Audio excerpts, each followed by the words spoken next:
Coming up on this episode of Don't Panic, it's all about Apple. That's right, we're covering a non-stop episode of the WWDC 2014 keynote announcement. We've got all the latest from Mac, OS X, Yosemite, iOS 8, all the new developer tools, including Swift. It is a non-stop episode with every feature you need to know about.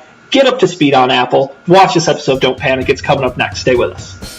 This is Don't Panic, episode number 49, recorded June 2nd, 2014, on Yosemite, iOS 8, and an awesome announcement.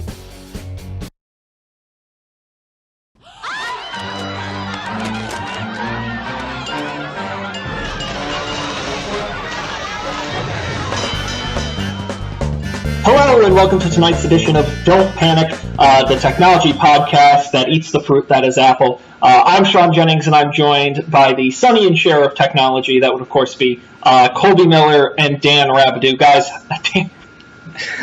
you know what I meant. No, that was completely accidental. It was weird. I had to look over on the Skype and read your names. I don't know what happened. Oh, you don't know our names? Colby and Dan. We'll leave it at that. Very informal. How are you guys doing today? Excellent. Good. It was an exciting day. It was. I'm working outside, which was delightful.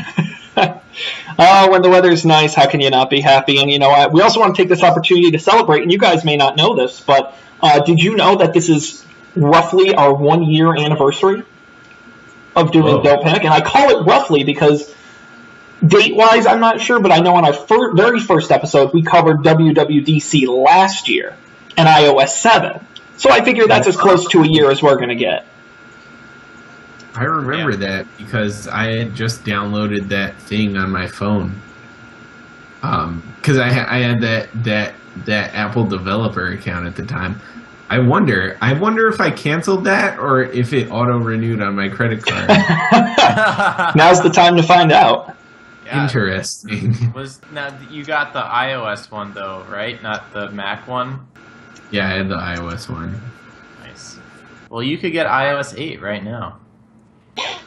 That's right. I'm going to log in and find out. Well, if you had you can put it on your iPad. Wait, is your iPad right now? I still have my iPhone. I don't use it. I still have it. So 4S, your iPhone? Yeah. Okay, then you're good. I don't know if your iPad could run iOS 8 though. Because I think is it iPad 2 or newer? I have an iPad 2. Then you might be okay. I know that's the line. I know ones definitely don't. Yeah. It's probably terrible.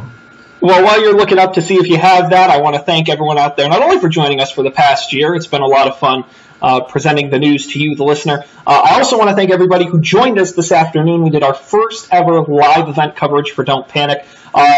We streamed for 2 hours and 19 minutes from the complete start to finish of the announcement with live play-by-play commentary, including Colby and Dan. But I also want to thank Travis, Kaylee, and Colin for joining us. It was an excellent event, and keep an eye on our RSS feed and our website. The video and audio from that will be going up shortly.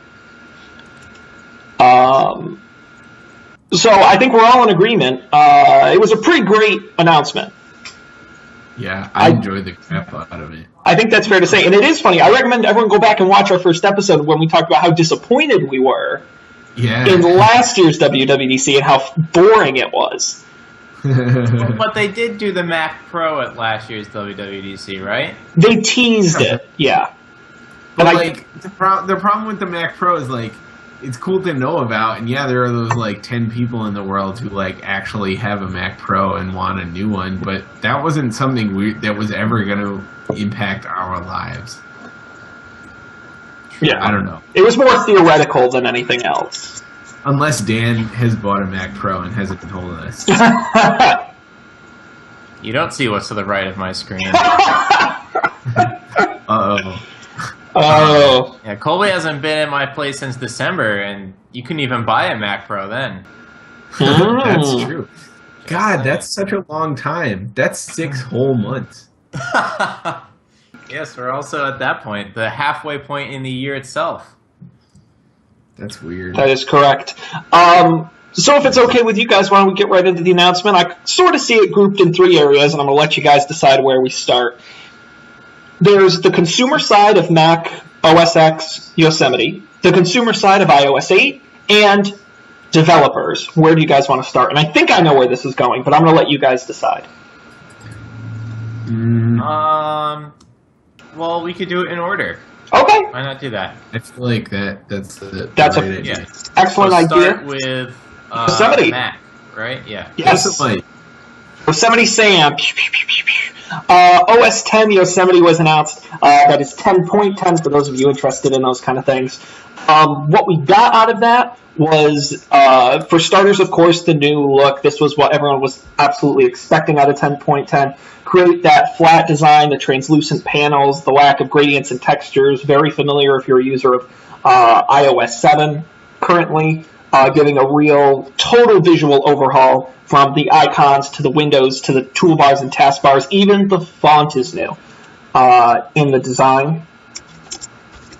And you guys can stop me at any point. Well, the font's the same as the iOS. Right, font. from the old Mac font, but yes, it is more unified. Correct, which I think is interesting because if I remember correctly, a lot of people had a problem with how thin it was when iOS 7 first launched. I know they beefed it up a little bit. Yeah, I think they did. Yeah, that was the first or second beta that was like super thin and you couldn't see it at all. Yeah. Oh, did you see they I'm looking at this right now. They changed the little green icon. Like, well, for one thing, the icons have things in them instead of just being red. Oh, I guess they always had things in them. But you had to hover. Yeah, but they changed the green one. The green one has like expandy arrows. No, I didn't notice that. I did notice that they had new icons. If you go to the osx/preview/design on apple.com, and it's the second, well, third section, I guess, there's like a zoom in on the little buttons. Oh, so by default they're still just red, yellow, green, but when you hover, yeah. Or maybe not when you hover. Maybe they're just there. No, because if you scroll up, they don't have the icons on any of the other ones. You're correct. That's crazy. That's kind of a weird thing to highlight. Yeah, well, and I think Apple is very detail focused. That's true. They, of any company, I think they would be the one to really highlight that. And I definitely recommend people check out the Apple page. They do a good job, obviously. No surprise there. Going into the details of this new look. I have to say, I think it's, I was a big naysayer for iOS 7, but I think this Mac update, it's very clean and elegant without going too far. I don't know if you guys have any immediate thoughts on just the design aspect. It's kind of what I thought. Someone, I forget who or where, but someone said it looks like, I think they might have even been saying it in like a derogatory manner, but they said it looks like a fake operating system in a movie. Mm-hmm. But I think it looks like a fake operating system in a movie that's actually well done. Like sometimes you see the operating systems in the movies and you're like, okay, that's stupid. Why 15 years in the future is that what computers look like? But then there's a couple where you're like, oh man, it looks so cool. Why don't our computers look cool like this? And I think this leans more towards the cool than the lame. Yeah, and I think one thing is that when iOS 7 first came out, a lot of people said you went too simple, too flat, and they had to make a bunch of tweaks to things like app icons and the font we talked about. I think this is the perfect balance, to me, between simple but not taking away functionality, which is a very fine line. Mm-hmm. Yeah, the icons don't look as flat either. They have gradients, Yeah, because you look at like the messaging one and the Finder. There is such a thing as too flat. Than iOS 7, I think. Colby, you have good eyes. Yeah, no, you're definitely right. Like if you look, particularly the calendar one is pretty not flat, and so is look the at that. contacts. Yep. But yeah, like a lot of them have like, yes, they're like certainly flatter than the current ones. Yeah, like I said, it's a good balance. Yeah, I like it because it doesn't seem like, I don't know. I was worried that they were gonna go over, like, it was gonna be like changes to how it worked too, in addition to what it looked like. And I like the way it works. Maybe that's closed-minded, but I like that it just looks cooler. I don't know. Right, you didn't want it to become iOS in terms of functionality. That's what you did. Well, and we saw that with Windows and Windows 8. They said, well, we want full screen apps, emulate that tablet or phone experience, and we learned that's not what people want. And I think Mac was smart to say, we're going to take the best parts of iOS and put them in a way that makes sense on a desktop. Yeah. And that is 100% the absolute right way to do it. Yeah, I mean, I think this is clearly still a desktop operating system. Like, it's not optimized for other weird cases that people aren't using it for. And I like that. I'm excited. It looks beautiful. Absolutely. Well, let's talk about a few other built-in features you get. Notification Center sidebar gets a visual makeover very similar to the Notification Center on iOS when you swipe down, including the Today view, which is now added to it, seeing things like calendar, events, reminder, and the weather. And now you can add third-party widgets and apps from the Mac App Store to your Notification Center, which I know, Dan, you said this was a big deal for you. You're a big fan of the Today view. Yeah, I use the Today view. I only use it once a day. When I wake up, I use it to see when I actually have to be in work by, which hasn't been a problem in the past few days because and I've been asking everyone this, what is the opposite of jet lag? Jet lag has like a negative connotation, but I am waking up at 6:30 in the morning every morning, and I feel very responsible. But when I wasn't doing that, whatever the word for that is, I would check it to see when I actually had to be in work. And you get the weather, you kind of get it all in one spot, all the things I need to know at least. And there's, in that slide they always have where they say, oh, here's all the stuff that's also in there that we didn't even have time to talk about because they're so amazing. One of the things was, seemed to be Google Now style commute thing. So like at this time it will take you X long to get to work, which would really complete the Today view for me, I think. Well, if it can do transit directions, which we didn't hear about actually. No, that's true. We heard almost nothing about Apple Maps. Yeah. Yeah, I mean, go ahead, Colby. Yeah,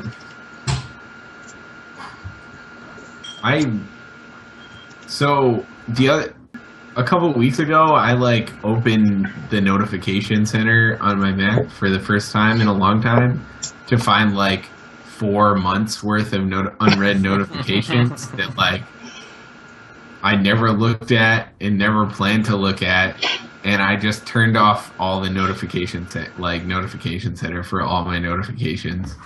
I don't know, I don't know. I just don't use it on my Mac. It's just. Do you, Dan? I use it at work. Way more than I do here. Because if I step away from my desk and I get an IRC notification, that's pretty much all I use it for, actually.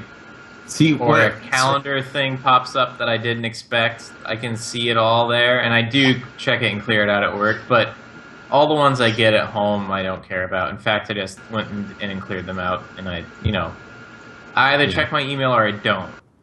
I'm not going to look when I get a pop-up thing. I'm just going to ignore it. Yeah, see what I did is I do the same thing for IRC, but my problem was that even if it went into Notification Center, I still wouldn't see it. So I made them the pop-ups that I had to dismiss. I have to actually click on it to make it go away if someone mentions me. I don't know. When you lock your screen, you don't get the notifications on the lock screen while you're unlocking the computer? I do. Okay, so that solves that problem for me.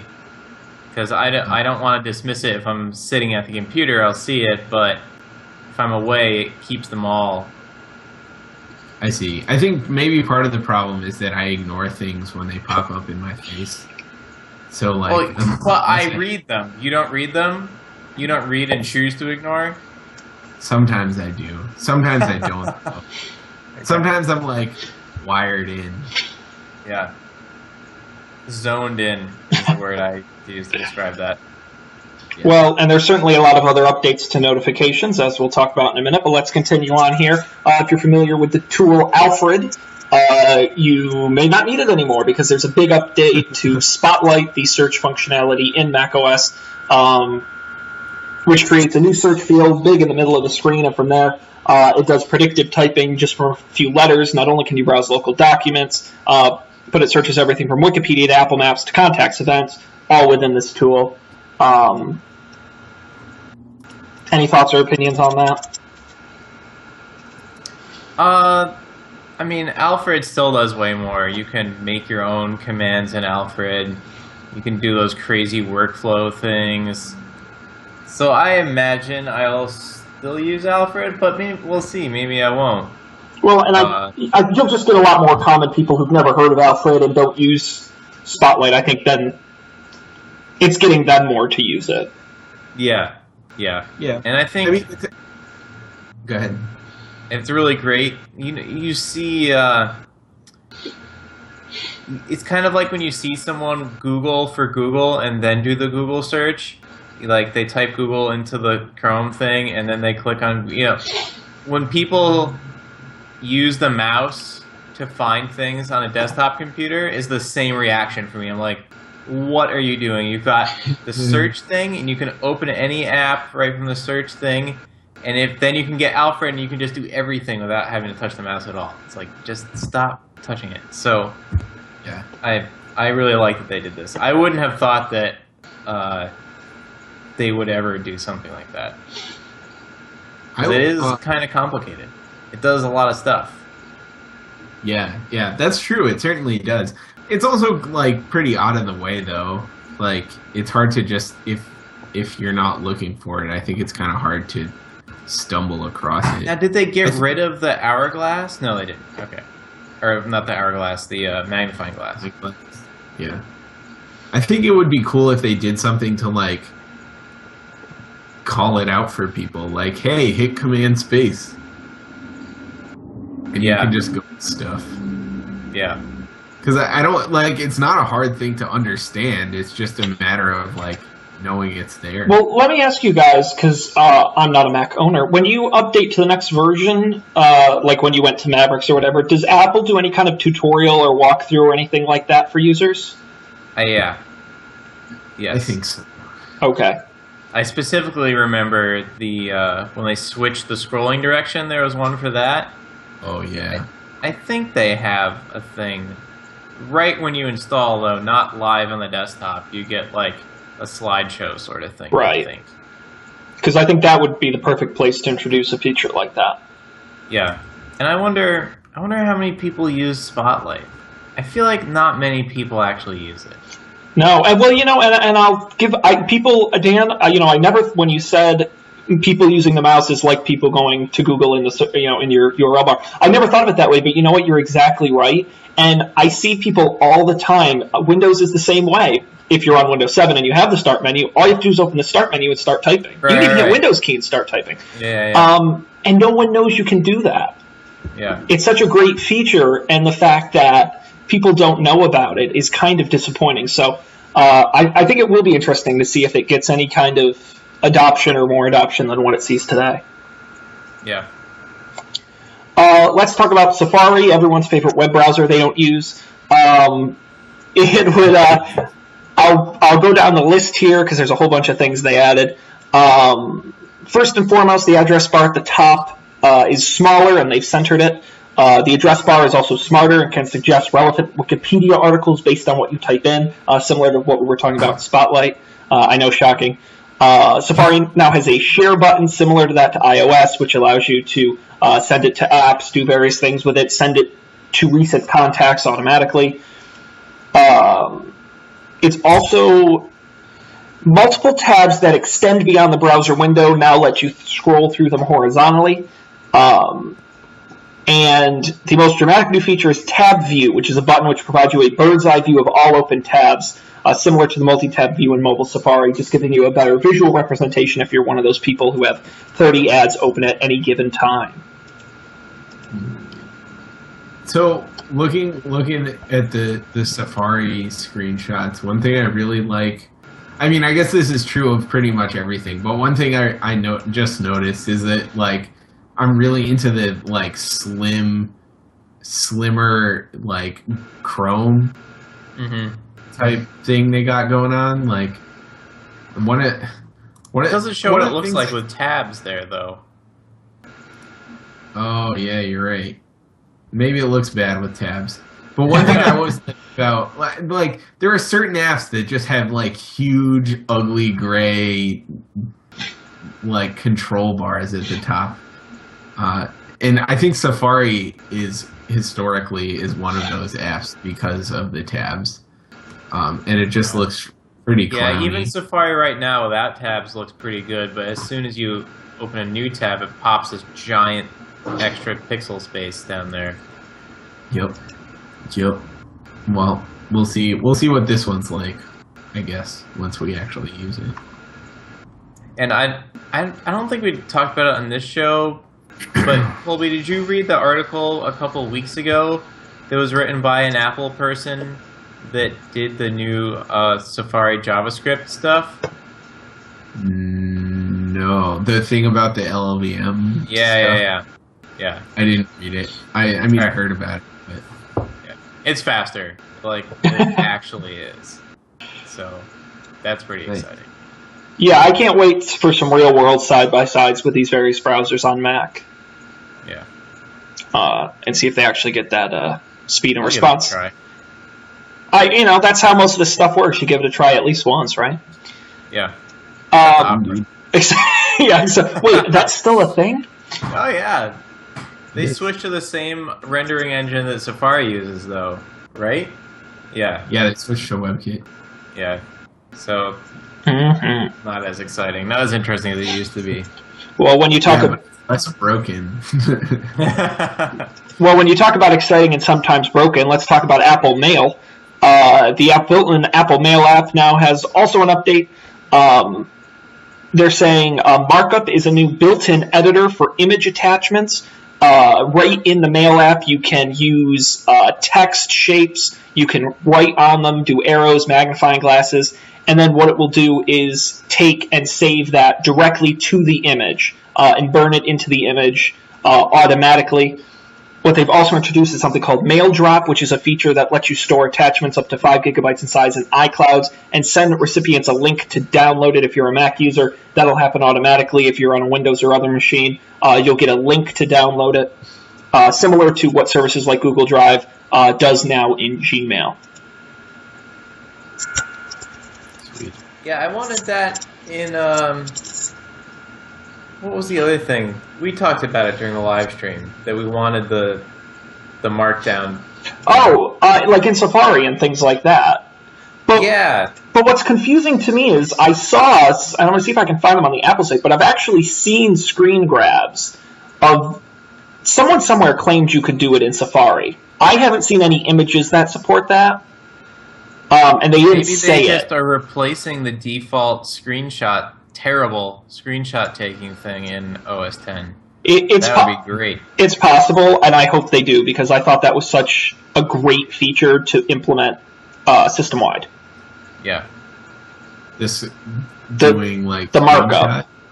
Yep, writing on images and things like that. Like there when they were talking about this, Colby? Is this I think I saw this. This is the thing where you can like annotate your emails, right? Yeah, right on the images. Yeah, and like I said on the stream, like imagine like Facebook or Snapchat or something like that. Well, not Snapchat, but like if you're on the Facebook website and you want to quickly doodle something and send it right back, being able to do it in Safari easily, automatically, I think is an excellent feature. I'd hate to see it just in Mail. Yeah, that's true. I would like it for, like, you mentioned screenshots. Like, it worked, like when something's wrong and I need to tell someone, it's much easier to take a screenshot and, like, put an arrow like, look, it's broken. But but that's like really hard to do now. I have to like take a screenshot and then open Photoshop and then like do that. It takes a long time. This is what I want. I want that everywhere. It's a cool feature. And another example of Apple taking a particularly convoluted problem and making a simple solution. Hopefully we'll see it more widely spread throughout the device. Operating system. Let's talk about iCloud Drive, their cloud solution for all your files. It is an open file sharing similar to your Dropbox and your Google Drive of the world. The files you put in there, they can be of any type. It will sync across not just your Macs, but also your iOS devices and Windows as well. An interesting thing to point out. I'm actually going to skip ahead because they spaced out some of the information on iCloud Drive. Spaced it out? Well, they talked about how iCloud Drive fully integrated into iOS 8, allowing you to open documents from one app inside of another compatible app. If you edit photos, they'll automatically sync up to your iCloud Cloud Drive. And I wanted to note that you get 5 gigabytes free to start. Beyond that, it is 20 gigabytes for 99 cents a month. That's the same as you have with iCloud today. You don't get 5 gigabytes extra. Right. But I think the paid tiers are a little different than what's available now. Okay. 20 gigabytes for 99 cents a month, 200 gigabytes for $3.99 a month, and they said they will go up to a terabyte at a higher cost. It wasn't quoted, and they said the functionality won't make its way until no, this is for a different thing. So those are your prices, very much in line with what Google's offering. Dropbox still is hanging on to their little pricier storage options.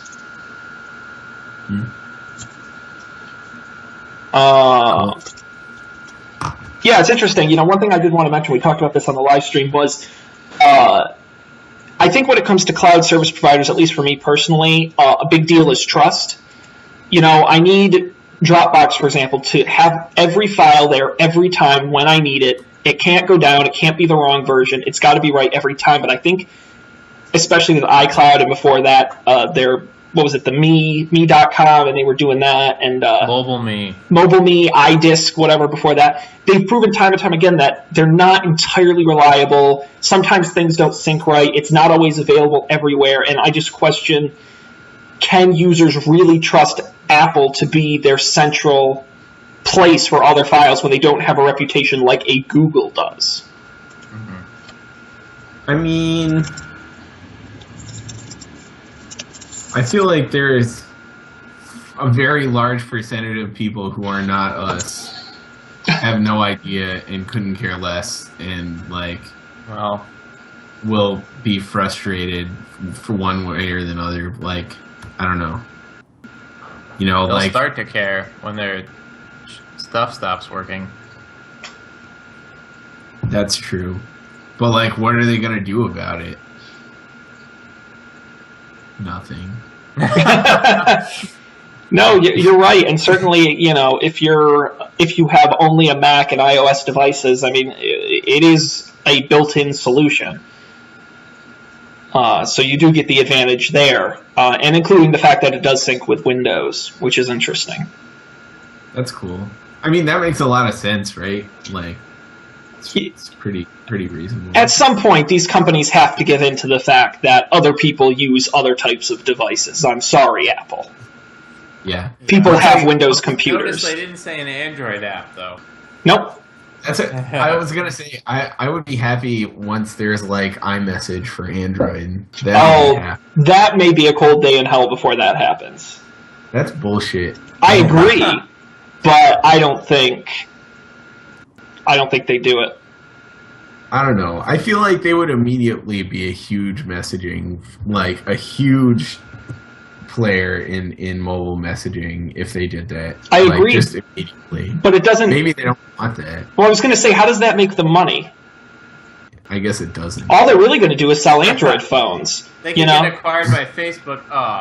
Yeah. I think it goes the other way around, Dan. Let's continue on and highlight potentially my favorite set of features in the whole announcement, what Apple calls continuity. And it's this idea of bringing your mobile devices and desktop even closer. There are, 4 different features included in this continuity initiative, beginning with handoff. It's a new feature in OS X that allows you to share work across devices. For example, let's say you're on your desktop working on a document in Numbers. Knowing that your phone is near your computer, if you look at, say, your iPad, it'll say right on there, we know you're working in Numbers, you can swipe up, and you'll pick up where you were on your Mac immediately on your iPad. And it goes the same way around. If you're composing an email on your iPhone and you walk up to your computer will pop up and say, continue email from iPhone. You can click it and right away it's synced. Another feature is AirDrop. We've had this since iOS 7. Between iOS devices, now you can AirDrop files between mobile devices and Macs, which I think is kind of an obvious evolution of that feature. And there was quite a big cheer in the crowd when they announced that. But it didn't make any sense when iOS didn't have a file system. And I'll point out that it still doesn't, but it kind of does, and your file system is in the cloud. So right. The file, what do they call it again? AirDrop? No, the new iCloud thing. Drive. iCloud Drive is your file system, and you can treat it as if it were a file system, but it's not exactly the same. So then my guess is, then why do you need AirDrop? If all your files, assuming, are in the drive or easily put in the drive and then automatically synced, why would you need AirDrop? I guess it would be... AirDrop lets you send things to other people. Okay. Yeah, and also if you have files on your Mac that aren't in AirDrop and you just want to send them over... Okay. No, that makes sense. And I didn't think of sending it to... Like, if you and I wanted to share a contact or a quick file or something, you obviously couldn't... I mean, you could email it to me, but I guess this makes more sense. Yeah. AirDrop's also good for sending big files that, like, take a long time to upload. Like a picture is easy, but, you know, if you have to send, like... For example, an episode of Game of Thrones, I feel like that was our use case while we were still at Maris. Oh, yeah. That's what we use AirDrop for. And it's so fast because it's not... I guess it is over Wi-Fi, right? But is it Wi-Fi direct? Right. It's like peer-to-peer on the Wi-Fi Right. network. So you get super high bandwidth because you're not even limited by the kind of router. It's just like if you have a new AC, 2 new AC laptops, you're gonna do like multi-gigabits per second, which is incredible. Yeah, that's going to be awesome. As you could get with like the best Ethernet or like Thunderbolt connection. Maybe not the best Thunderbolt connection, but the best you could probably afford. In continuity, they also talked about a feature called Instant Hotspot. Yosemite will automatically find your phone and allow you to start using your cellular connection as a Wi-Fi hotspot with just a couple of clicks. This, of course, depends on your carrier, so probably not. But no, that is a feature. Unless you have T-Mobile. And it's interesting, I'll quickly mention, they didn't talk about this in the announcement itself, but you will now be able to make Wi-Fi calls from your iPhone to actual phone numbers. So you could do Wi-Fi calls with FaceTime audio, but now you'll be able to do actual Wi-Fi cellular calls, although I guess that's kind of an oxymoron. But T-Mobile is the only carrier who has announced support for that. Nice. Yeah, that's really exciting. Have we touched on the sending and receive from the laptop yet? The phone calls and SMS?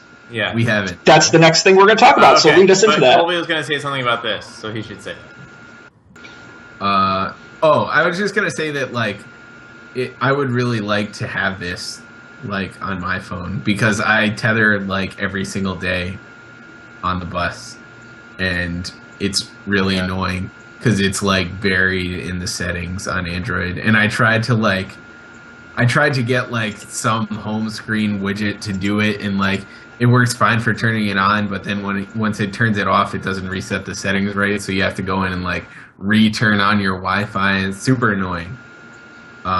So, yeah, this is what I want.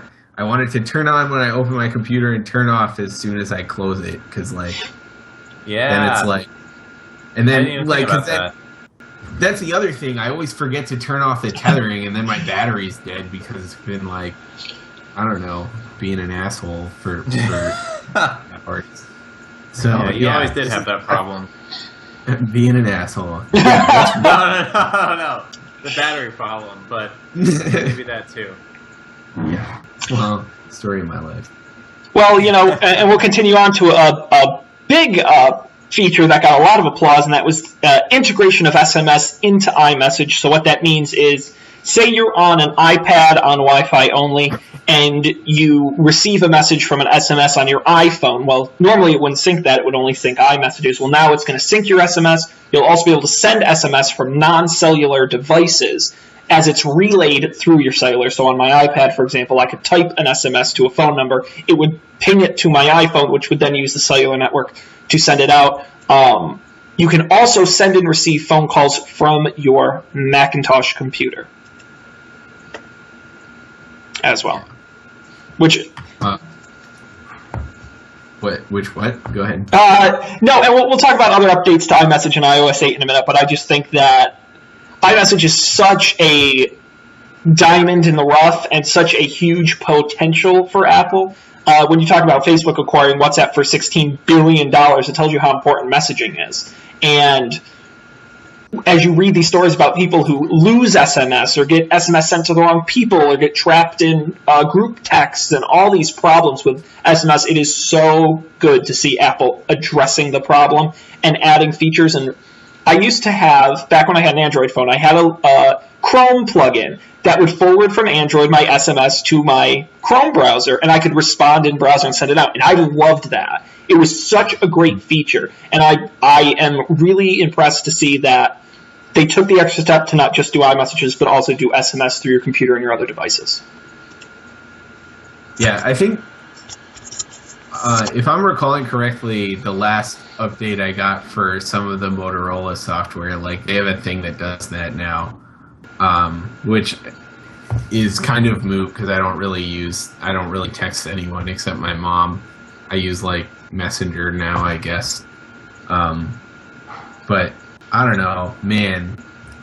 I want all this stuff. I want it. It's so bad. Want it. Receiving calls on your Mac and all the texts. I feel like awesome.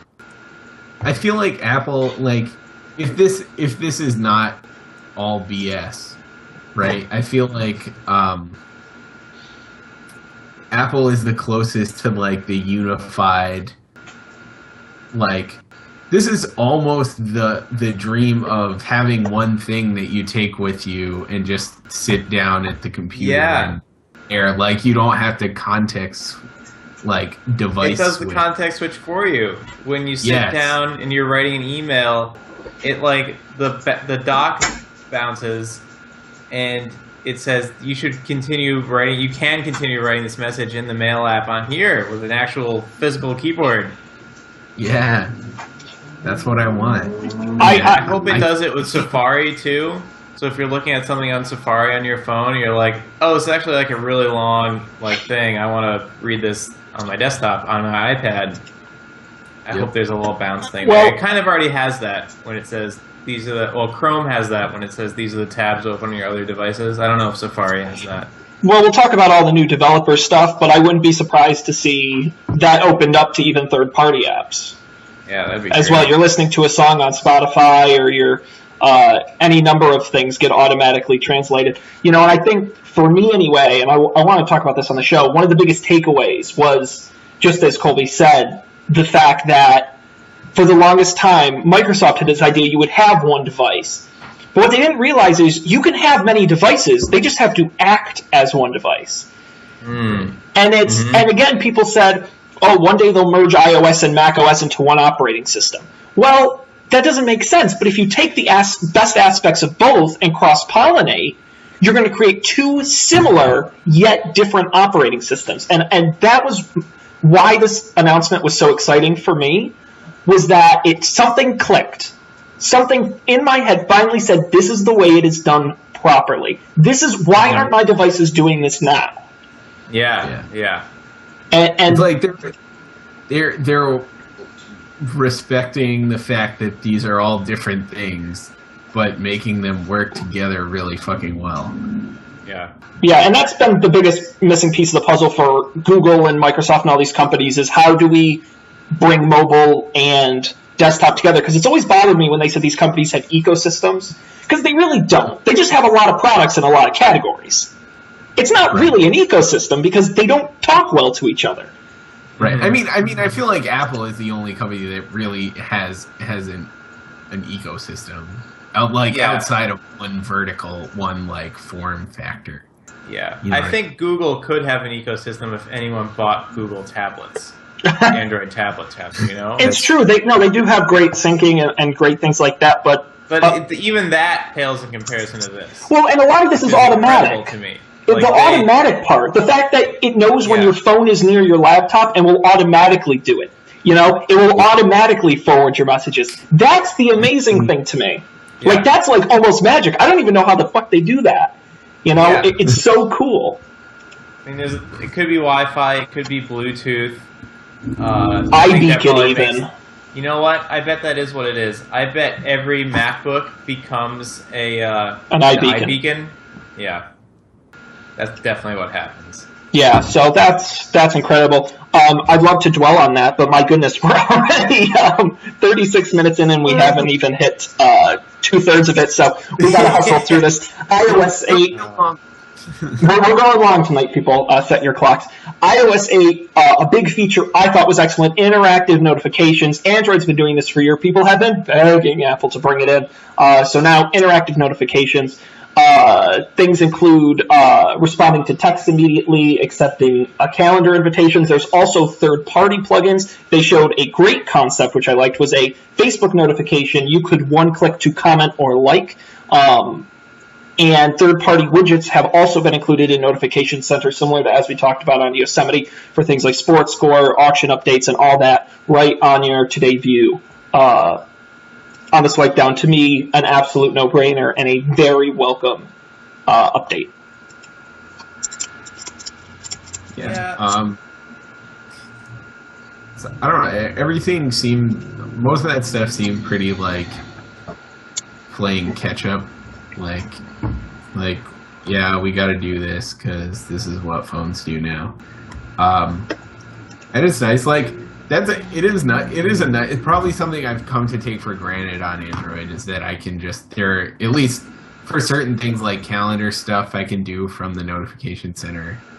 There are certain apps like the calendar app, which I just like toss away. Like, I don't even have a shortcut to it because I never need to open the app. I don't know if that's good for app developers or bad, but that's the case. For iOS? No, on Android. Oh, okay. Yeah, I was just speaking to like having used things like that. Right. Before. Okay. Yeah, I've never really felt the need for it. But maybe it's cool. I've never really used the Android. I moved out of Android before they had that, I think. Yeah, I mean, it's not like I don't think it would be a deal breaker for me either way, but like given that I have it, I certainly use it once in a while. Mm-hmm. Well, and I think it's going to be good for specific use cases. Like, I think for myself, I know you guys aren't big notification guys. I don't get a lot of emails, so every email I get it doesn't vibrate, but it does show up. And to be able to one-click delete or one-click archive from the lock screen without having to even open the phone, to me, is a great feature. The less steps I have to get through, the better. Yeah, that's fair. Fair enough, Sean. And we'll have to see how that goes. I'm going to combine the next two features into something quick. Spotlight's been updated on iOS. Previously, it was just apps and contacts and things like that. Now it will show you things from movies and songs available on iTunes directly for purchase, movie showtimes in nearby theaters, Wikipedia articles, map entries, similar to what we see in Yosemite. It's also, Apple has a new keyboard. It's a predictive keyboard. This has also been wanted for some time. Smarter auto. Basically, Swift key. It is basically Swift key. Yep. Yeah. You're not, again, Apple playing catch up. You're not wrong. It uses a feature called QuickType to suggest words and phrases based upon a number of things, including who you're talking to, the history of what you've written, and learning your typing habits. And also now you'll be able to install and use third-party keyboards across your iOS devices. Yeah, and it was funny because they did the new keyboard first, and then it was several segments later when they're like, oh yeah, and by the way, anyone can sell a keyboard on the App Store now. Mm-hmm. But, you know, I'll quickly ask you guys this. Do you think anyone is going to actually, outside of power users, do you think the average user is going to download keyboards off the App Store? I don't define average user. Okay. I know people who aren't techie programmers who download their own keyboards on Android. Okay. Well, that answers my, you know, the anywhere from the mom demographic to the sort of. see. Like I think college Android, students, I think, would download their own keyboards. I think so. I think Android is different though because the stock keyboards on Android are pretty terrible. Like, I mean, the Google keyboard is fine. I use the Google keyboard, but like the Samsung keyboard, holy fucking shit! Like, it's terrible. Oh, Samsung! It's just ridiculous. So like, I think there's a different reason to do it. Whereas I mean, I still really like the iOS keyboard. Like, I don't know why. I can't like. I can't wrap my brain around why I like it. I can type better on it, but I just can't. It just works better. Yeah. Like many other things in iOS, it's just something. The edges are a little more forgiving, or I don't know what it is. But yeah. It's really easy to learn how to type on well. Yeah, and I definitely think there's a market for third-party keyboards, but to me, this seems like a move for Apple to bring back Android people. You know, because there are some people who will not live without Swipe or without SwiftKey, and if adding that keyboard means someone will buy an iPhone instead of an Android, they'll do it. I think really that's what it's about. Yeah. Let's talk about iMessages. We talked about the Mac OS side. Let's talk about the iOS side. Now, quick audio and video messages. You can send short little audio clips and video clips as well. Self-destructing messages, Snapchat, and temporary location sharing where you can set it for a period of time to have it let your friends know where you are.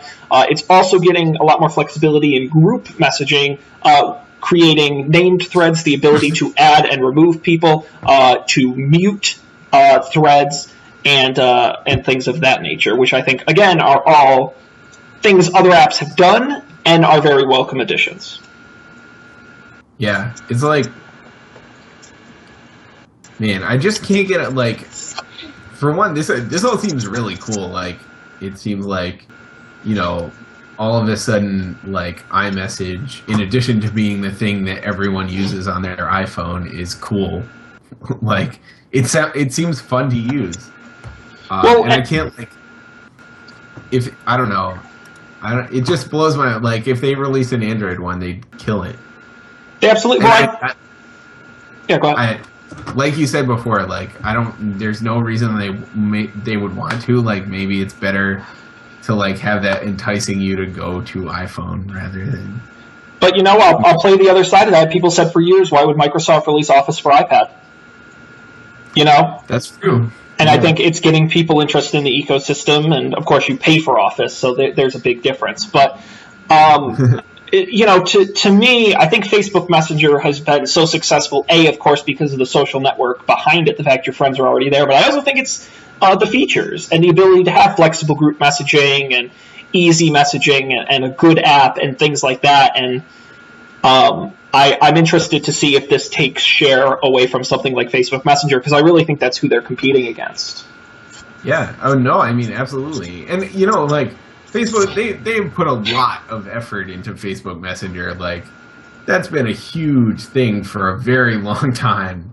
And that's, like, I don't know, like, I feel like this is a legitimate like other option for it. Like, I mean, Facebook Messenger has gotten really great over the last few months, but this looks really good too. So I don't know. See what happens. Let's talk about HealthKit. The much rumored HealthKit. Colby doesn't sound very interested.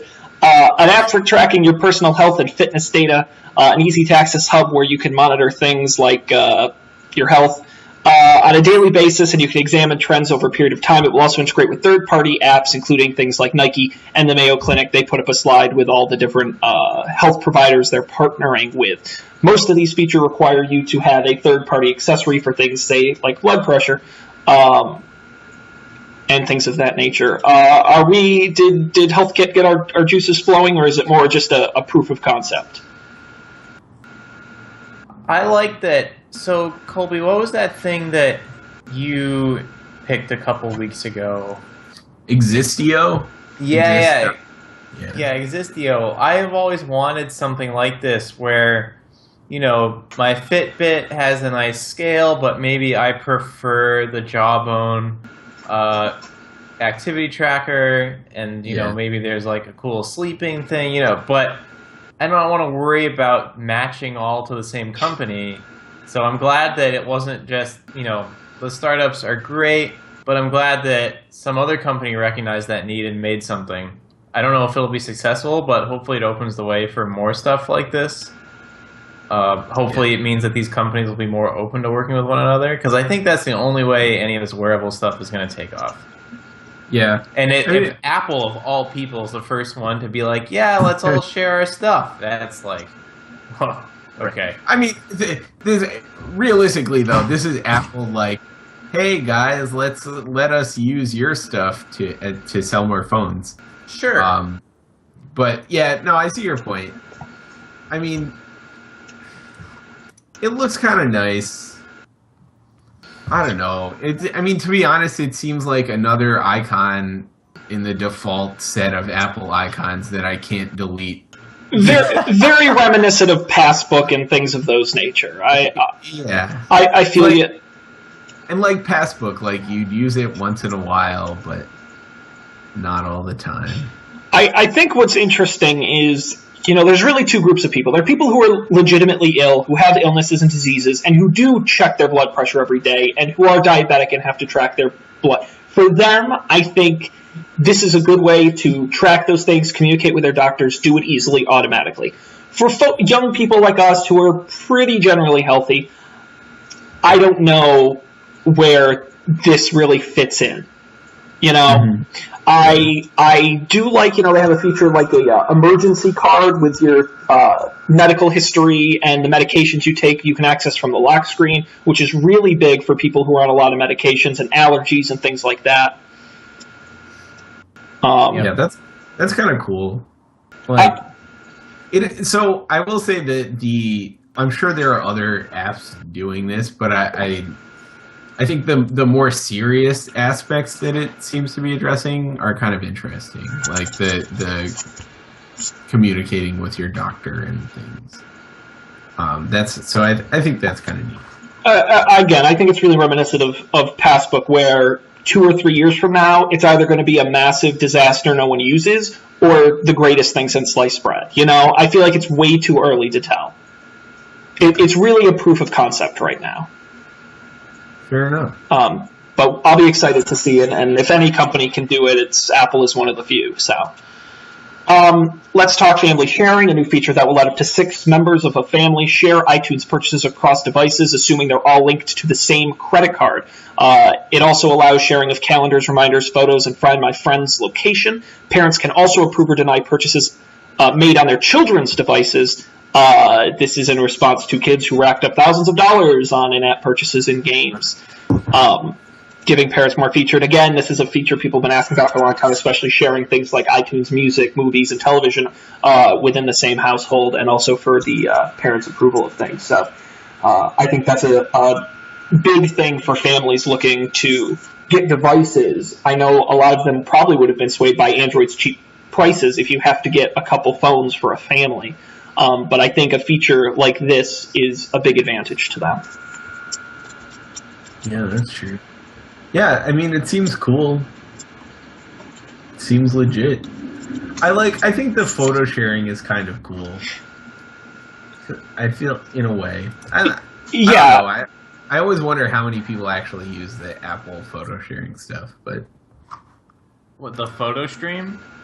Yeah. Well, I mean, you can, like... You can make it public and share it with contacts and things like that. But again, you have to... A lot of people with families use it within the family.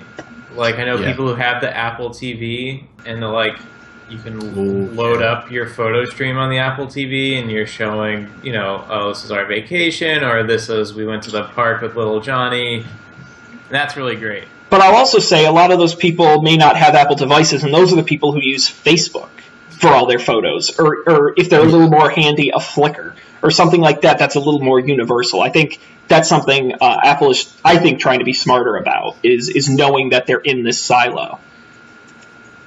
Yeah, is there a web interface for photos?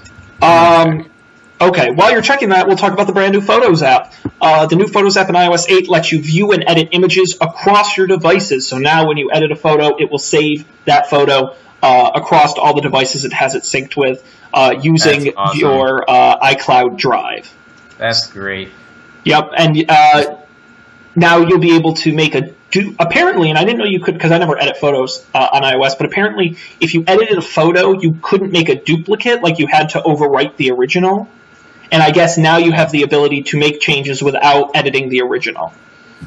Yeah. What this really means, though, is that when I offload photos from my phone, it's not I offload way more photos from my phone than I do upload to Flickr or Facebook ever. So if I'm like, oh, yeah, like 2 weeks ago I saw this crazy, sidewalk art, let me show it to you, and I'm like, oh, I just wiped off the photos from my phone last night, I'll email it to you, and then I never do. But this is great. Yeah, it actually kind of obviates a pic that I was going to make today for Picture Life, which does a very similar thing. Yeah, and I'll point out, as a Windows user, it is really hard to get things from iCloud, such as your photos. They have a control panel. It's really difficult to use, so I'm glad to see with the Windows integration for iCloud Drive. Hopefully will be a better and easier way to get photos, because right now I have to upload them to Dropbox or Google Drive to easily get them on my machine. So, right. As a Windows user, I'm happy to see that. Yeah. That's a good point. Like a huge Oh, no idea. They do not make it easy. And things just disappear, and they're just... I really hope that this helps iCloud, because it's kind of just a pain. Yeah. Photo Stream was always kind of cool, but, it was only around for 30 days, and, you had to, open iPhoto on your Mac, otherwise it wouldn't actually sync, and, yeah. So, I agree. Sounds awesome. Let's talk about the young lady Siri. She's got some new tricks. Shazam integration will let you ID any song with Siri. We'll talk in a little bit about the Smart Home Framework. Siri's included in that. Streaming voice recognition and improved language support. And perhaps one of the coolest features is when your phone is plugged into a charger, you'll be able to say, "Hey Siri," and your phone will respond to you automatically, similar to OK Google in Chrome and on select Android devices. So a very cool feature. I was thinking an awesome use case for this is in the car. Apple has a CarPlay, but I can imagine my iPhone's always plugged in when I'm in the car in my mount, and it would be great if I got a text message to say, "Hey Siri," it answers, and then I can send a voice message through the new iMessage without having to worry about it actually translating my words into text. So I think that's really cool. That's one feature I cannot wait to play with. Nice. Unless you guys have any other thoughts on iOS 8, I should say before we get to developer stuff that Mac OS 10 Yosemite is available for developers today. There will be an open beta this summer, which you can sign up for on Apple's website. And the full release is expected in the fall, most likely alongside new hardware. iOS 8, again, beta available for developers now. and will be available in the fall, assuming alongside new iPhones and iPads. Sweet. How would you guys like to talk about some developer tools? Developers. Yeah, that's what Steve, let's do it. And this is what bums me out when we do a whole episode about Apple. We can't talk about things like Steve Ballmer buying the Clippers, which I think is hilarious. But there's no time. I didn't know that. We'll have to talk about that later, because I don't understand why everyone's so fascinated with that. The other co-founder of Microsoft owns the Seahawks. He's not as Paul Allen is not nearly as flashy as Steve Ballmer. And $2 billion is a big number. Business buying. If anything, we should be surprised that Paul Allen owns the Seahawks. No, he doesn't own the Seahawks. Doesn't he own the Supersonics or whatever? No, he owns the Seahawks. Are you sure? Paul Allen was on the Super Bowl field. Oh, well, smart. Paul Allen is much more quiet. And also $2 billion is a big number. That's I think it's $16 billion, though. That's true. I'd rather own an NBA franchise than a messaging app, but that's another story. Why don't we start with the big one? And thank goodness our Don't program... give Facebook any ideas. No. Hey, I'm sure. Get a franchise in Silicon Valley, right? Thank goodness you're here. The co-hosts of a programming podcast are here to tell us what the hell is Swift. Please explain. I know you've been looking at this. I have no idea what the heck it is. So as a layperson, what is Swift? So, oh my gosh, as a layperson, it's a programming language. I got programming language. It operates kind of on the same. It speaks the same underlying language as the one you use to write iOS apps now, but it's nicer. So the advantage is it's more modern, like your Rubies and your Pythons and your Go's and your Rusts and all that stuff, but it doesn't lose any of the ecosystem that has been built up around Objective-C stuff. So you can still call Objective-C libraries. You can still use all the Cocoa Touch stuff and Cocoa stuff on OS X. That's the advantage for professional use, but I think the really cool thing is this playground stuff that they talked about, which is very light table-like, very Brett Victor-like. Colby, do you remember Brett Victor's... Did I ever show you Brett Victor's talk? Not the one where he goes back in time 50 years, but the one where he talks about his ideas about how computers should work. Oh, I'm not sure. I could be mixing two up. I do know light table. So Brett Victor used to work at Apple, and he has since, after he left a couple of years ago, done all these presentations about how programming should really be interactive and not so much back and forth. Like, you should be able to write a program and see visually what the state of like the variables are, and you should be able to advance and reverse time and watch your variables change with the execution of the program. That stuff is really cool and really hard to do well. And I'm shocked that they did it. I'm shocked they made a new programming language at all. And, you know, everyone was like, oh, Apple doesn't really care about the programming language. Objective-C is ugly, but it works and it's stable and it's fast, and who cares? Yeah. Just fascinating. I think that the people who say that are wrong. I feel like this was like a huge surprise. Like, I mean, maybe I missed it, but like, I don't think there were any like rumors of this happening around, right? No. Just, yeah, I don't know. It's cool. I mean, one thing. So part of it excites me because I've like tried to get into iOS before, and I just find Objective-C really like unapproachable. Like, it's weird as hell. Yeah. Which, and like that, it being weird as hell combined with trying to learn how to iOS at the same time is unfortunate. So like, right. Looking so one at of the this, cool things about this is that if you do know how to iOS, you don't need to really know how to iOS. You just need to learn the new programming language. At the end of the day, learning a new programming language is much less difficult than learning a new way to draw a box on a screen. Yes. Yeah, definitely. It'd be like saying, Colby, you can keep JavaScript, but we're going to make a new markup and presentation layer, a new CSS and a new HTML. That'll be easy, right? God damn it. No. Yeah. Spend 4 years learning how that shit works. It was more appropriate. So Swift is supposed to be faster than Objective-C, and the reason for that is because it's smarter, it does more things for you, so it gives you less chance to screw something up and do something stupid, basically. That's kind of the tenet of all higher level modern programming languages. If you do happen to know what you're doing, then it could be slower.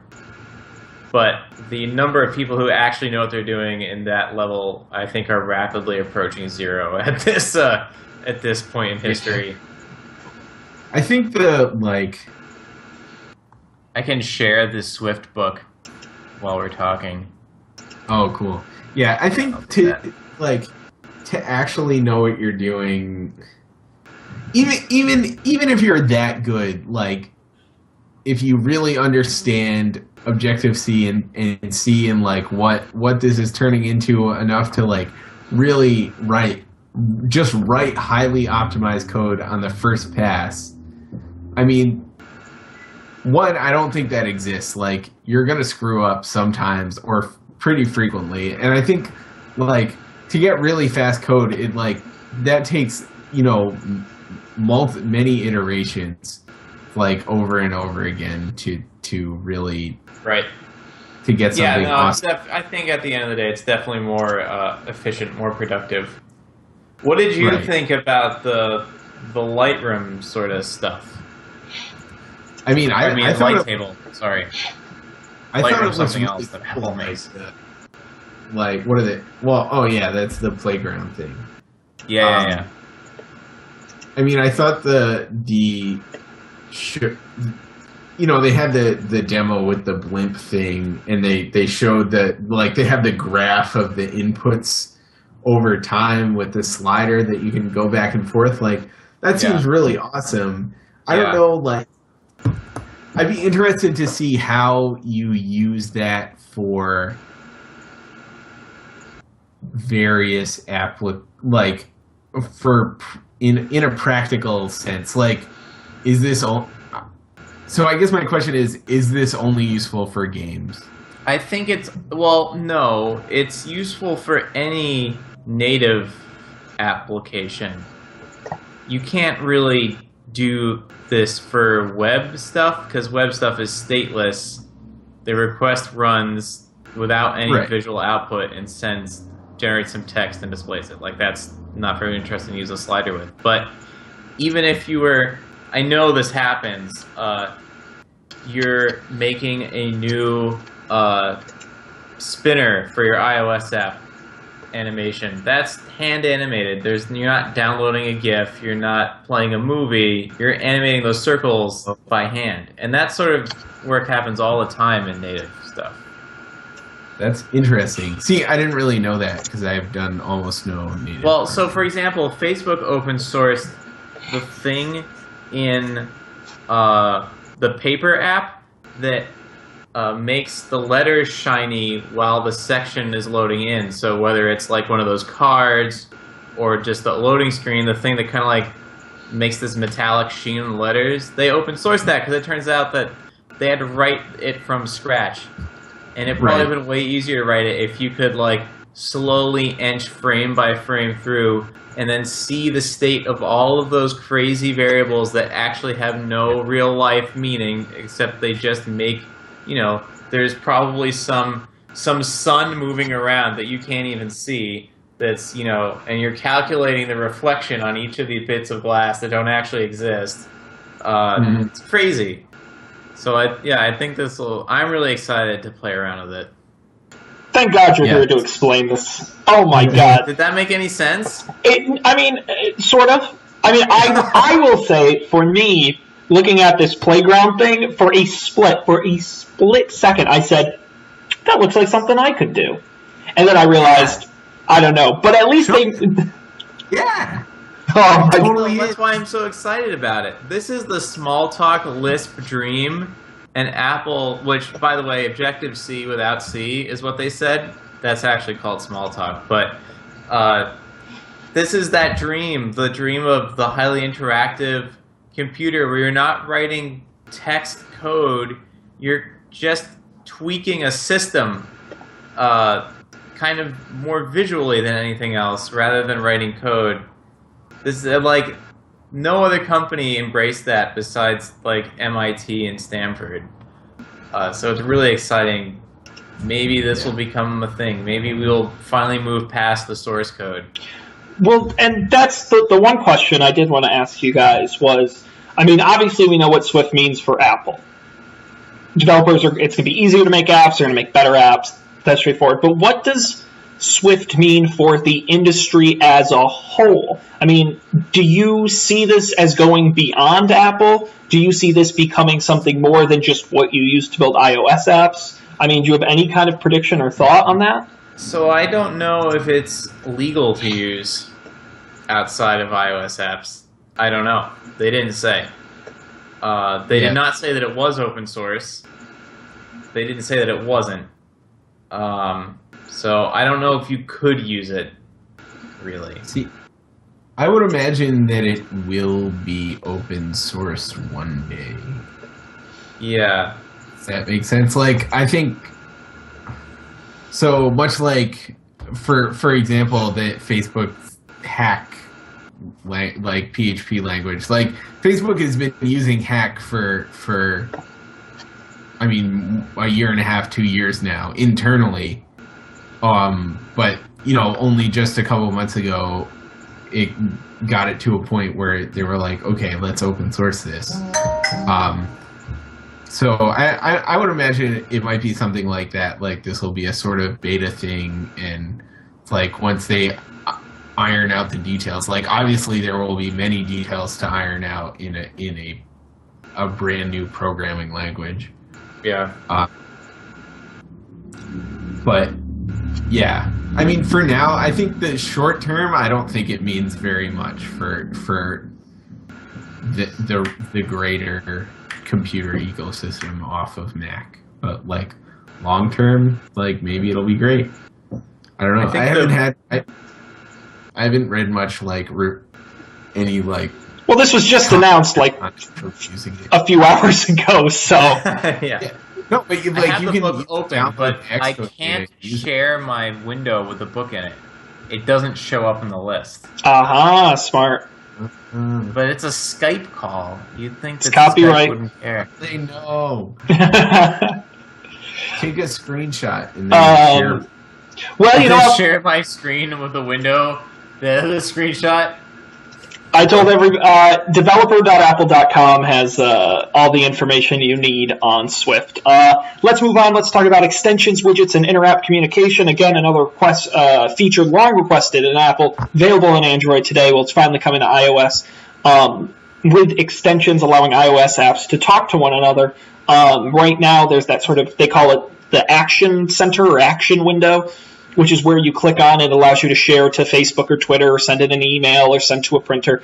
Apps will now be able to write into that to allow you to interact with them. The example they showed there was Bing Translation, and in Safari, being able to click that in the Action Center and have your web page translated. They'll also be able to share photo filters with the camera, widgets and Notification Center, all kinds of really great things allowing apps to right into this. So Pinterest sharing, which isn't built into iOS but can now be built by Pinterest as a third-party application, which I think is very important because one area Apple has been severely lacking in has been sharing between apps, which can be really frustrating at times. Yeah, that's one of the only features from Android that I miss. Yeah. This like I'm interested to see how this, like, the extension stuff turned out, because I think it's, like, I think it's cool. Like, I like the idea of, or at least from what I saw of the demos and from what I'm looking at, it seems like it's not an entire context switch. Like, you don't go to the new app, which, like, I like in Android. I like that you can do it, but I find that in most cases I'm not looking to, like, go into the new app. I just wanted to, like, I just wanted to post this photo on Instagram and then go back to what I was doing. Like, if I was in the photo app looking at photos, like, and I wanted to post one, I probably want to go back to the photo app, not continue to Instagram or something. Right. But yeah, so I think it might be really cool. Yeah, it's all going to be about how developers use it, but I think just giving them the tools is a big step for Apple. And when they said it's one of the biggest changes they've done since the App Store launch, they weren't kidding. And I think this could absolutely change how people use the iPhone, depending on how developers use it. So it's very exciting. I'm sick of having to work around it. It's such a pain in the ass. Let's just do it. I agree. The final feature we're going to talk about, HomeKit, iPhone controlling your home, smart devices, including garage door openers, lights, security cameras, locks, all that controllable using HomeKit, which is a API SDK thingy.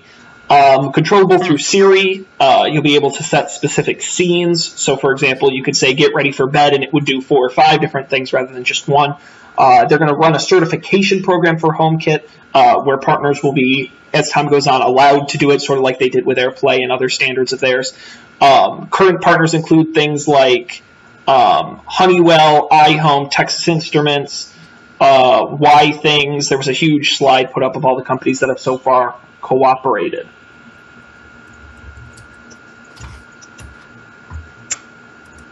And I've seen these things come and go.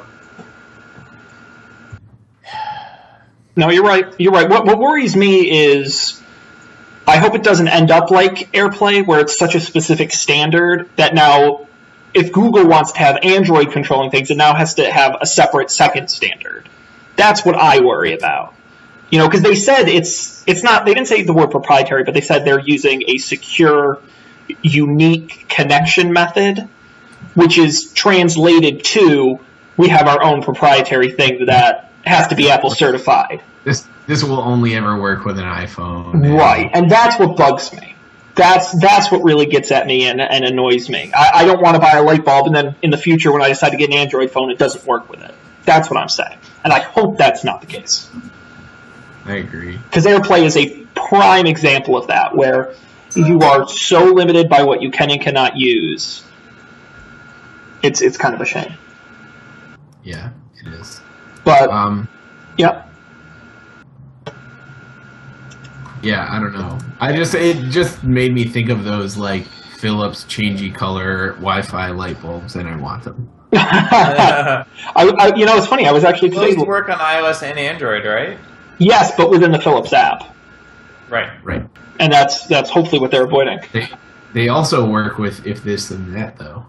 That's true. IFT is one of the greatest things. I will shout from the rooftops how much I love IFT. Yeah, so obviously we didn't have time or really the interest to talk about every single thing they announced. We didn't talk about Metal, which is their new game programming platform. We didn't talk about updates to the App Store, including beta testing to users and app bundles. There's so much. You can go to apple.com for all the details. I do want to quickly note that, as we said, most of these things are in beta today, being launched in the fall. No hardware was announced today. We're fully expecting all the hardware to be announced in either 1 or 2 events this fall. That falls right in line with what Apple traditionally does. So there's not a lot of surprise there. The other thing I wanted to mention was, Colby, I know you asked about this. iOS 8 is compatible with the iPhone 4S and forward, the iPad 2 and forward. And I feel like so they still have one non-Retina device in there then. Yep, the iPad 2, you are correct. Fascinating. And the original iPad mini. Yeah. That's kind of surprising. I thought they might have dropped those just to have the amount of. Well, I think the iPad resources Mini that is you not that old. No, it's not. Even my Mini's not Retina, so I think they're kind of stuck. They're doubling the size of all the assets on the operating system for 2 models out of what? Well, 10? And what's really interesting is, as people, they didn't say this in the announcement, but as people are digging into Swift and these new programming coding tools, there's a new framework for better scalability for devices of different sizes, wink, wink, hint, hint, as we look at different sizes of iPhone. So that's why I think they're not as worried about it. I kind of want to end today's show by maybe if we want to go around and just quickly pull out one thing. It can be a specific thing. It can be a broader thing. What we took away from today's announcement. And I'll give you time to think by going first. To me, the big takeaway was continuity. And this Apple doing something so unique, because all companies are going to say, oh, we'll control your light bulbs and we'll track your health and we'll do that's a lot of things, but this is the first thing from Apple in a long time I can say is truly unique and seems anyway to be well done. Again, we'll have to see how this works in the real world. But this ability to so seamlessly combine iOS and macOS makes me want to buy a Mac computer, which is, you know me, I am a diehard Windows guy. And what? I know, because that is something I so desperately want, is this ability to quickly bounce between devices, to share SMS and phone calls between devices. I used to have that on my Android phone, and I miss it. It's such an important evolution in these devices, and I think Apple has 100% hit the nail on the head, and my jaw dropped when they announced these. So, to me, Apple finally getting the ecosystem right and realizing other companies have made the mistake of smashing everything together, and instead they're creating open lines of communication between these devices. That is the key and the ticket, and I think that is, to me, one of the greatest things they announced. What about you guys? I was thinking the whole time that this is like very new Apple, just in the, we'll let you install new keyboards and we'll communicate between apps, and you can put widgets in. Anyone can do a quick reply. Anyone can put widgets in the Today thing and all that stuff. And there are a bunch of instances of that. So, and I think it's all for the better. I don't think, I guess that stuff wouldn't have happened if Steve Jobs were still around. So. I was just about to say that. I think Apple's gone from a company of telling you what you want to letting you choose what you want, and that's a big, big change. I think it's the... Oh, and we hadn't even talked about the weed joke. That was crucial. Steve Jobs would never allow them to tell a weed joke. Craig Federighi is, if he becomes CEO, I'll be the happiest man alive, because he is so hilarious. And they're not even that good at jokes. No, he's just so. And he's got the hair. He was great. He makes me look forward. Again, it's a different Apple. You would have never seen this a couple of years ago, joking at these keynotes and doing these things. So I think I'm going to steal from both of yours and smush them together into one. I don't think we've actually seen a change in the Apple tells you exactly what you want. I think all this stuff still works the Apple way, but like Sean said, it's open lines of communication, and that's sure, that's between Macs and iPhones, but that's also between apps on the iPhone and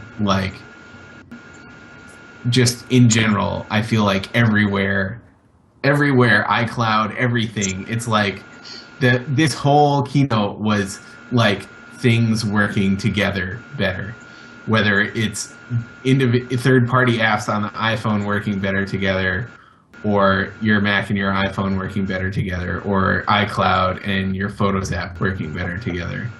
And I think that's really awesome. That's crazy, because that's something that Apple is uniquely positioned to pull off. Yep. Because of their presence in both the phone, because of their presence in all the phone, tablet, and desktop PC space. Nobody else can claim that in the same way. Obviously, some companies are much more in one than Apple is, but not in all three. Like, they don't have the cohesive thing going on. So it's cool to see them like actually doing something with that, or at least it seems like they're actually doing something with that. We'll see. I'm sure there will be some bumps in the road, but we'll see once things are ironed out. Yeah, Apple is.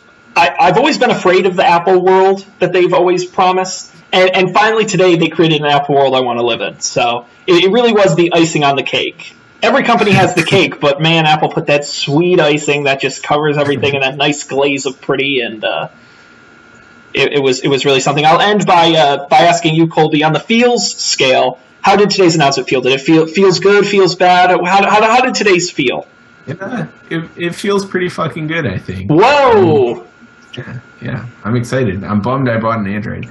Actually, I'm not. Because I was just going to say, I was contemplating switching to Android, but after this, I was like... See, I'm contemplating, like, buying the new iPhone when it comes out next Now, or next winter. The big decision is Google I/O in 2 weeks. Because immediately following that announcement, I promise all of us will be saying, Google's the greatest thing. I want to buy the new Android phone. Oh my God, can you?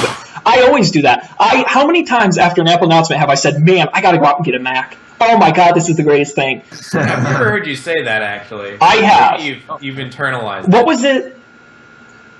There was something about with the Mac, maybe when they put in the Retina screen, or it was something about the MacBook Air, and I was like, man, I really can't. When I was looking for a laptop, I came this close to getting one right after an announcement. But it'll be interesting to see, and I thank all of you out there for joining us, not only on tonight's show, but today during the live stream. We had a lot of viewers.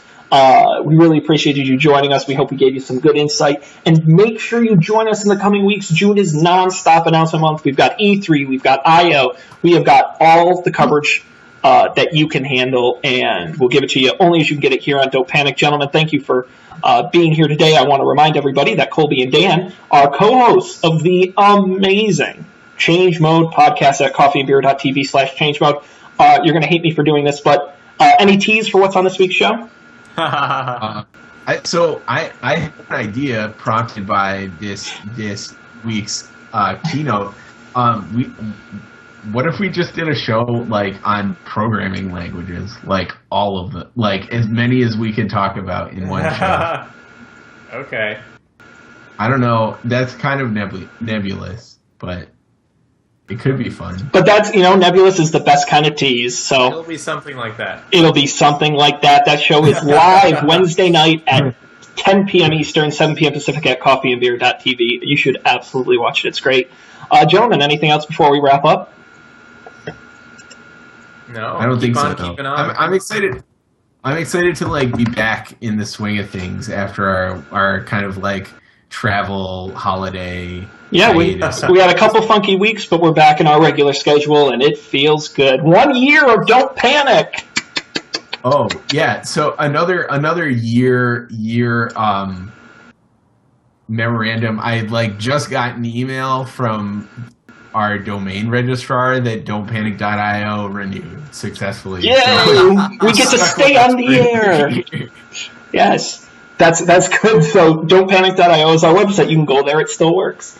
And get all our episodes. And if you do want to see today's live stream with our commentary, it is going to be put up in audio and video on our website in the next couple days. Keep an eye out for that.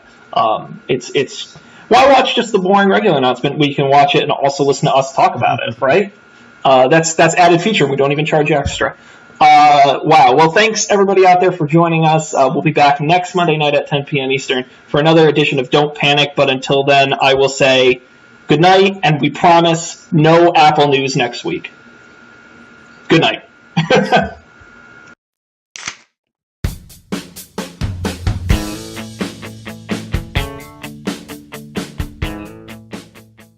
This show is brewed fresh weekly by the Coffee and Beer Podcast Network. Get all our shows at our website, coffeeandbeer.tv.